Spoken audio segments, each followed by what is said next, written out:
അഹമ്മദാബാദ് വിമാന ദുരന്തത്തിൽ കോടതി മേൽനോട്ടത്തിൽ അന്വേഷണം വേണമെന്ന് ആവശ്യപ്പെട്ടുള്ള ഹർജിയിൽ സുപ്രീം കോടതി നോട്ടീസ്.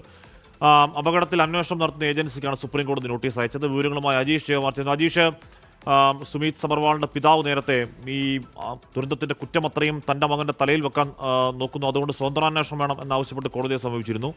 അതേ ഹർജിയാണോ ഇത്, അജീഷ്? അതല്ല, ഈ സേഫ്റ്റി മാറ്റേഴ്സ് ഫൗണ്ടേഷൻ എന്ന ഒരു NGO ആണ് ഇപ്പോൾ സുപ്രീം കോടതിയിൽ ഒരു പൊതുതാൽപര്യ ഹർജി നൽകിയിരിക്കുന്നത്. ഈ ഹർജിയിലെ പ്രധാനപ്പെട്ട ആവശ്യമെന്ന് പറയുമ്പോൾ കോടതിയുടെ മേൽനോട്ടത്തിൽ ഒരു സ്വതന്ത്ര അന്വേഷണം ഇക്കാര്യത്തിൽ വേണമെന്ന് ആവശ്യപ്പെട്ടുകൊണ്ടായിരുന്നു ഹർജി നൽകിയത്. ഈ ഹർജിക്കാർക്ക് വേണ്ടി അഡ്വക്കേറ്റ് പ്രശാന്ത് ഭൂഷണായിരുന്നു ഹാജരായത്. Justice Suryakant, justice N Koteeswar Singh എന്നിവരുടെ ബെഞ്ചാണ് ഈ ഹർജി പരിഗണിച്ചത്. പ്രധാനമായും ഈ നേരത്തെ പുറത്തു വന്ന പ്രാഥമിക റിപ്പോർട്ട്, എയർക്രാഫ്റ്റ് ആക്സിഡന്റ് ഇൻവെസ്റ്റിഗേഷൻ ബ്യൂറോയുടെ പ്രാഥമിക റിപ്പോർട്ടിലെ പ്രധാനപ്പെട്ട പല കാര്യങ്ങളും ചോർന്നതായിട്ടും ഈ ഹർജിക്കാർ വാദിച്ചു. അതിൽ ഈ പൈലറ്റിന്റെ പിഴവാണ് കാരണമെന്ന തരത്തിൽ ഒരു വ്യാഖ്യാനം ഉണ്ടാക്കാൻ ഈ ചോർന്ന വിവരങ്ങൾ കാരണമായി എന്നും ഹർജിക്കാർ വാദിച്ചിട്ടുണ്ടായിരുന്നു.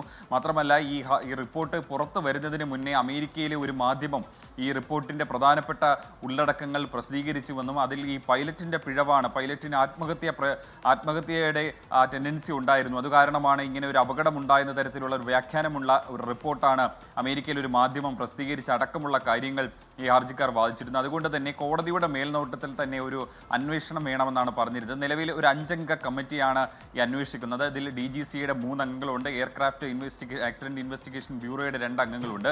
അങ്ങനെ പ്രധാനപ്പെട്ട ആളുകൾ 5 അംഗ കമ്മിറ്റിയാണ് ഇതിൽ അന്വേഷണം നടത്തുന്നത്. പക്ഷേ ഈ DGCയിലെ അംഗങ്ങൾ തന്നെ അവർക്ക് എന്തെങ്കിലും വീഴ്ച പറ്റിയുമെന്ന് അടക്കമുള്ള കാര്യങ്ങൾ സംശയങ്ങളുണ്ട്. അതുകൊണ്ട് അവർ നേതൃത്വം നൽകുന്ന ഒരു അന്വേഷണം ഏജൻസി ഇക്കാര്യം അന്വേഷിച്ചു കഴിഞ്ഞാൽ അതിൽ സത്യം പുറത്തു വരില്ല എന്ന് ഈ ഹർജിക്കാർ വാദിച്ചിരുന്നു. ഇപ്പോൾ സുപ്രീം കോടതി ഈ വിവരങ്ങൾ പുറത്തു പോകുന്നതിൽ കടുത്ത ആശങ്ക പ്രകടിപ്പിക്കുകയും മാത്രമല്ല ഈ പൈലറ്റിന്റെ പിഴവ് എന്ന തരത്തിൽ വ്യാഖ്യാനങ്ങൾ ഉണ്ടാകുന്നതിലും ആശങ്ക പ്രകടിപ്പിക്കുകയും ചെയ്തു. ഇതിനെ തുടർന്നാണ് DGCയ്ക്കും വ്യോമയാന മന്ത്രാലയത്തിനും ഇപ്പോൾ നോട്ടീസ് അയച്ചിരിക്കുന്നത്. നിഷ്പക്ഷവും നീതിയുക്തമായ ഒരു അന്വേഷണം നടക്കണമെന്ന് കോടതി വാക്കാൽ പരാമർശിക്കുകയും ചെയ്തു. ഓക്കെ, അജീഷ് ജയകുമാറാണ്. സുമീത് സബർവാൾ അദ്ദേഹത്തിൻ്റെ കുറ്റമാണ് എന്ന മട്ടിലാണല്ലോ ഏറ്റവും ഒടുവിൽ ഒന്ന് റിപ്പോർട്ടൊക്കെ വന്നത്. അങ്ങനെയൊന്നും അല്ല കാര്യങ്ങൾ. എല്ലാം അദ്ദേഹത്തിൻ്റെ തലയിൽ വെച്ച് മറ്റെന്തൊക്കെയോ മായ്ക്കാൻ നോക്കുന്നു എന്ന ആരോപണത്തിൽ അദ്ദേഹത്തിൻ്റെ പിതാവ് സുപ്രീം കോടതിയെ സമീപിച്ചിരുന്നു. അത് മറ്റു ഹർജിയാണ്.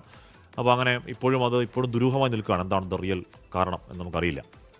ലോകത്തെവിടെയായാലും ഏത് സമയത്തും 24 വാർത്തകളും ഓഗ്മെന്റഡ് റിയാലിറ്റി പാക്കേജുകളും എക്സ്പ്ലെയിനറുകളും വിശദമായി കാണാൻ ഞങ്ങളുടെ YouTube ചാനൽ നിങ്ങൾക്ക് സബ്സ്ക്രൈബ് ചെയ്യാം.